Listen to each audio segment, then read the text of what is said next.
Hey guys, we are in the character warehouse at the outlets. Look at some of the cute stuff. There's Winnie the Pooh. Isn't that neat? So awesome. Lots and lots of clothes.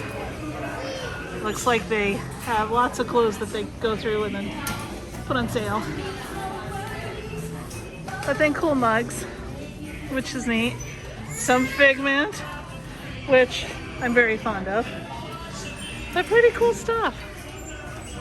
I kind of like that they still have a little bit of theming, which is nice. It's not like the Disney store used to be, but it's still kind of cute. Still kind of neat. There's some Avatar boxes. There's Goofy. There's a castle. That's kind of neat. There's Donald and Minnie. Mickey. Looks like there used to be something on tracks that used to drive through. Oh man, that would have been cool. Look. Oh, that would have been awesome.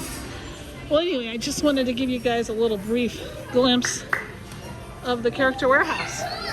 Talk to you guys later. Bye.